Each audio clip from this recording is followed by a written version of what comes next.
ሀይሚዬ ደግሞ በጣም አመሰግናለች የኔ ቆንጆ። እናንተ ቃል የለኝም ብላ አመስግናለች። ልክ ናት። የእውነት ልደታ ገና ሳይቀር ሳምንት ሲቀረው ጀምሮ የተከበረላት ናት። ክብር ስለሆነች ነው። ያው ተከብረሽ እንደዚህ ቁጡ ሆነሽ ያኖርሽ ሀይሚዬ።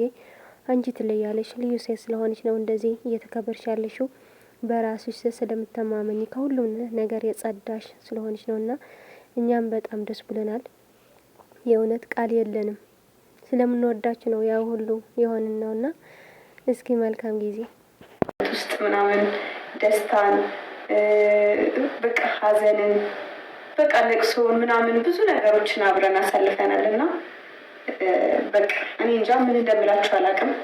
በጣም ወዳችኋለሁ፣ አከብራችኋለሁ ከልቤ ነው። እግዚአብሔርን ይሄ ዝም ብሎ ለወሬ ምናምን ሳይሆን ከልቤ ነው። ብቻ አመሰግናለሁ ሁላችሁንም።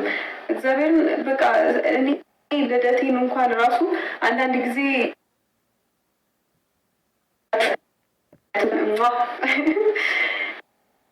የራሱ ልደት እንኳን የምትረሱበት ጊዜ አለ አይደለ? ግን እኔ ልደቴን እንኳን መርሳት አልችልም ማለት ነው፣ በዚህ ሁኔታ ማለት ነው። ምክንያቱም በጣም ብዙ ስለኔ የሚያስቡ ስለኔ መልካም የሚመኙ ሰዎች አላችሁ፣ አጠገቤም አሉ። እናንተም ደግሞ ሩቅ ሆናችሁ ግን አጠገቤ እንዳላችሁ ያክል የሚሰማኝ ወዳጆች ያላችሁ እና በጣም ነው የማመሰግነው። ማለት በቃ እናንተ ስላላችሁኝ ነው የምኮራው። በኩራት የምንቀሳቀሰው የምራመደው ምናምን ወጣው የምገባው እንጃ ቃላት ያንሰኛል። መልካም ምኞታችሁ በፊት ጀምሮ ነው የቅመሜ ልደት ደርሷል እያላችሁ ስትፖስቱ መልካም ምኞታችሁን ስትገልጹ የነበረው እና በጣም አመሰግናለሁ፣ ወዳችኋለሁ። ከእናንተ ጋር ደግሞ ብዙ ዓመታትን አብረን ለማሳለፍ ያብቃን። በዚህ አጋጣሚ ደግሞ ብሩኬ አንተን ያው እዚህ ላይ ማመስገን እፈልጋለሁ። ሁሉም ነገር ነው እግዚአብሔር ማለት አንተ ስላለኝ በቃ እድለኛ ነኝ እና ሁላችሁንም ወዳችኋለሁ። አጠገቤ ያሉ ሌሎችም አሉ። ሁሉንም ስም ብጠራ ከዛ ስም ያልጠራዋቸው ሰዎች እንዳይከፉብኝ፣ ሁላችሁንም ግን ራሳችሁን ታውቃላችሁ። በጣም ነው የምወዳችሁ። ብቸኝነት እንዳይሰማኝ አድርጋችሁኛል። ማለት በቃ አለ አይደለ ሰው አለኝ በቃ የምሬን ነው እና አይከፋኝም። ምንም ነገር ብታጡ በህይወታችሁ ውስጥ ያገኛችሁትን ነገር ፈጣሪያችሁን ማመስገንን የመሰለ ነገር የለም እና እኔ አሁን ምንም ነገር አይቆጨኝም።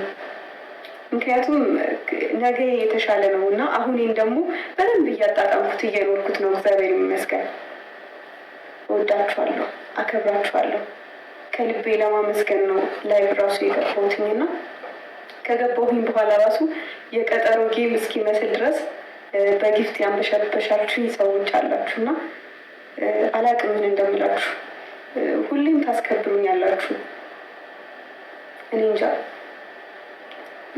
ትንሽ ነኝ ማለት አይደለም፣ ትንሽ አይደለሁም፣ ግን ትንሽ ሆኜ እንደ ትልቅ እየተከበርኩ አለሁኝና እግዚአብሔር ይመስገን። እወዳችኋለሁ። ብቻ ከሳምንት ጀምሮ እኔ እውነት ከልቤ ነው ማመሰግናችሁ። ምክንያቱም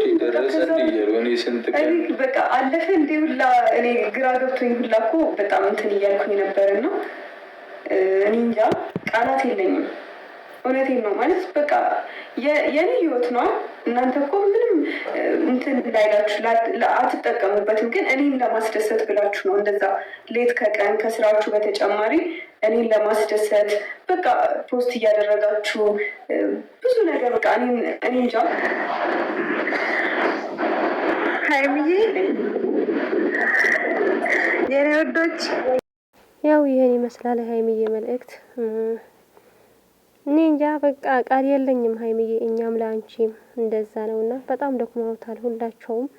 ገና ከፎቶ ጀምረው እየተሯሯጡ ነው መሰለኝና እኔ ግን ስላልገባው ደብሮኛል። እንኳን አልገባው ለምን እኔም ላልቅስ ነበር። የምሬን ነው። በጣም ነው ለእነሱ ሳስብ ምናምን እንደዚህ ስለመሆነው ማለት ነው። እንኳን አልገባም እያልኩ ነው። ደግሞ ደብሮኛል።